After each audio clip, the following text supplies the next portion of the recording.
इस कार्यक्रम की प्रायोजक है सोना beauty parlour Sarsiwa.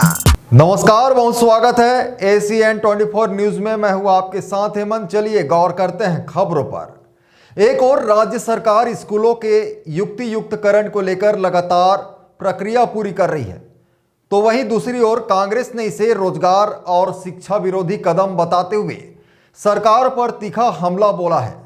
Sarangarh rest house में पूर्व संसदीय सचिव विनोद चंद्राकर ने प्रेस वार्ता कर राज्य सरकार पर गंभीर आरोप लगाए। पूर्व संसदीय सचिव विनोद चंद्राकर ने कहा कि युक्तियुक्तकरण के नाम पर प्रदेश में 45,000 से अधिक शिक्षकों के पद समाप्त हो जाएंगे और 10,463 स्कूल सीधे तौर पर बंद किए जाएंगे। उन्होंने आरोप लगाया कि पूर्ववर्ती रमन सरकार ने भी इसी तरह 3,300 से अधिक स्कूल बंद किए थे और 12,000 शिक्षकों की नौकरियां गई थी। चंद्राकर ने बताया कि फिलहाल प्राथमिक स्कूलों में एक शिक्षक पर 21 छात्रों का भार है, लेकिन युक्तियुक्तकरण के बाद यह अनुपात 30 छात्रों तक पहुंच जाएगा। मिडिल स्कूलों में 26 छात्रों के बजाय 35 छात्रों पर एक शिक्षक होगा, जिससे हजारों शिक्षकों के पद खत्म हो जाएंगे। वहीं पूर्व संसदीय सचिव विनोद चंद्राकर ने कहा कि इस युक्तियुक्तकरण के पीछे सरकार की मंशा है कि नई भर्तियां ना करनी पड़े। शिक्षकों का प्रमोशन रुका है, ट्रांसफर पॉलिसी नहीं है, हजारों पद रिक्त है और ऊपर से ऐसा फैसला सरकार सरकारी शिक्षा व्यवस्था को पूरी तरह चौपट करना चाहती है। उन्होंने सवाल उठाया कि जब प्राथमिक स्कूलों में 3 शिक्षकों के माध्यम से 18 विषय पढ़ाए जाते हैं, तो अब 2 शिक्षकों से ये कैसे संभव होगा। वहीं मिडिल स्कूलों में भी एक शिक्षक और एक HM मिलकर 18 कक्षाएं कैसे लेंगे। ऊपर से मध्याह्न भोजन, डाक कार्य और अन्य गैर शैक्षणिक जिम्मेदारियों का बोझ भी इन्हीं शिक्षकों पर है। चंद्राकर ने आगे कहा कि इस नीति के कारण न सिर्फ शिक्षकों को नुकसान हो रहा है, बल्कि रसोइया, स्लीपर और मध्याह्न भोजन बनाने वाली स्व सहायता समूह की महिलाएं भी प्रस्तावित हो रही है। उनके सामने जीवन यापन का संकट उत्पन्न हो गया है।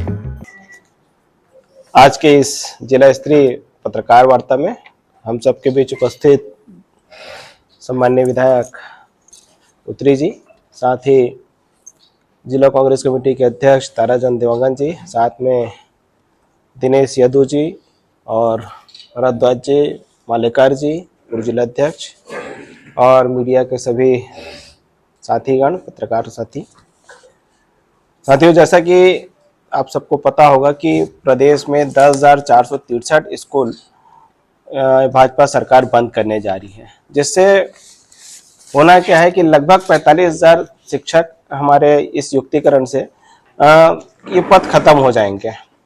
एक तरफ भाजपा सरकार अपने मैनिफेस्टो में, चुनावी घोषणा पत्र में डालती है कि 58,000 पदों की हम भर्ती करेंगे करके।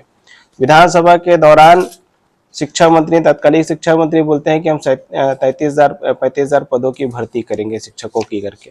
दूसरी बार बजट सत्र में आता है कि 20,000 शिक्षकों की हम भर्ती करेंगे करके। तो लगातार शिक्षकों की भर्ती करने की बात करते हैं और दूसरी तरफ स्कूलों को बंद करके, युक्तिकरण के नाम में स्कूलों को बंद करके यहाँ के शिक्षा व्यवस्था को चरमरा रही है और निजीकरण को बढ़ावा दे रही है। दूसरी तरफ देखेंगे कि शिक्षा कर्मियों की भर्ती हो नहीं पाएगी, क्योंकि लगभग ये होगा कि युक्तिकरण के नाम में जब स्कूल सेटअप जो है पूरा कंप्लीट हो जाएगा, तो उनको भर्ती करने की आवश्यकता भी नहीं पड़ेगी।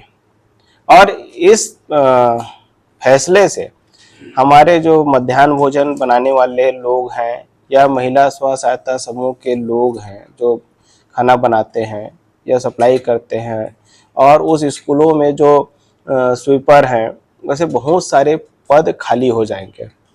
तो रोजगारों को तो रोजगार मिल नहीं पाएगा। एक शिक्षाकर्मी के माध्यम से लगभग 58,000 पदों की भर्ती हो जाती, तो 45,000 शिक्षक ऐसे ही युक्तिकरण के नाम में पूरा हो जा रहे हैं।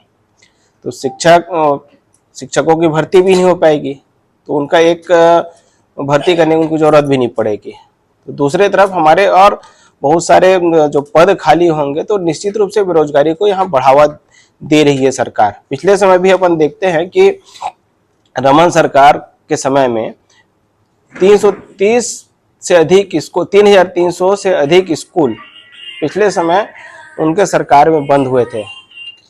वैसे ही अभी अगर प्राइमरी स्कूल में बात करें तो पहले एक प्रिंसिपल, 2 सहायक हुआ करते थे, उसको खत्म करके एक शिक्षक और एक प्रिंसिपल ऐसा सेटअप बना रहे हैं। और अगर किसी गांव में अगर primary school, middle school, higher secondary school है तो उसमें पूरे और प्रिंसिपल के पद खत्म हो जाएंगे। सिर्फ हायर सेकेंडरी का मान लो प्रिंसिपल है, वही पूरे स्कूलों का देख रेख करेगा। और आज के डेट में अगर देखा जाए तो स्कूल में बहुत सारे शिक्षकों के पास काम भी होते हैं, ऑनलाइन का काम होता है कि और अन्य काम उनको मिलते रहता है। तो 2 लोगों में क्या शिक्षा की गुणवत्ता होगी बताइए। तो ये एक तो हमारे बच्चों को कमजोर करने की साजिश हो रही है, दूसरे तरफ बेरोजगारी को बढ़ावा मिलेगा। और अगर स्व सहायता समूहों को अगर खाना बनाने का मौका मिल रहा है, वो लोग भी बेरोजगार होंगे, स्वीपर भी बेरोजगार होंगे, या अन्य और कई पद होते हैं तो वो इस पद से वंचित हो जाएंगे। तो कांग्रेस पार्टी इसका भरपूर विरोध करती है, सड़क से लेकर सदन तक। इसमें तो अभी जो पद खाली बताए जा रहे हैं पहले, तो अब खाली बताना ही बंद हो गया। हाँ, बंद हो जाएगा। हाँ, भाई 58,000 ये अपनी बातों में ये बोले थे 2023 के चुनाव में कि 58,000 पद खाली है, उनके मैनिफेस्टो में था, उनको भरा जाएगा करके, बंद हो जाएगा। जितने भी अभी जो बीएड करके बैठे हुए हैं या बीएड कर रहे हैं या उससे संबंधित जो कोर्स कर रहे हैं, उनके लिए ये तो निरर्थक ये अपॉर्चुनिटी खत्म हो गया मान के जो शिक्षा विभाग में अब बेरोजगारों को रोजगार नहीं मिलेगा। तो आप सबके माध्यम से ये लोगों में जागरूकता आए, ये करके हम आपके बीच आए हुए हैं। तो इसके लिए आप लोग कांग्रेस पार्टी की तरफ से ऐसा कुछ नीति निर्धारित किया है क्या, कुछ रणनीति किए हैं कि इसका विरोध किया जाए? देखिए, अभी तो सबसे पहले तो आप सबके माध्यम से लोगों को जागरूक करना हमारा पहला काम है। मीडिया के माध्यम से हम लोगों को बताना चाह रहे हैं कि 10,463 स्कूल बंद करने जा रही है भाजपा सरकार, और 45,000 पदों की मान के चलो ये लोग बेरोजगार हो जाएंगे या युक्तिकरण में चले जाएंगे, तो नौकरी में आ नहीं पाएंगे, शिक्षक वाली भर्ती नहीं हो पाएगी। तो हम लोग सबसे पहले आपके पास आ रहे हैं, आपके माध्यम से जनता को बताना चाह रहे हैं। उसके बाद जिला स्तरीय, ब्लॉक स्तरीय हम धरना प्रदर्शन करेंगे, उसके प्रदेश स्तरीय धरना प्रदर्शन करेंगे। इसके लिए पहले ब्लॉक में धरना प्रदर्शन होगा, फिर जिला कार्यालय में धरना प्रदर्शन होगा, फिर प्रदेश कार्यालय में भी, प्रदेश में भी ऐसा धरना प्रदर्शन होगा। Bureau report ACN 24।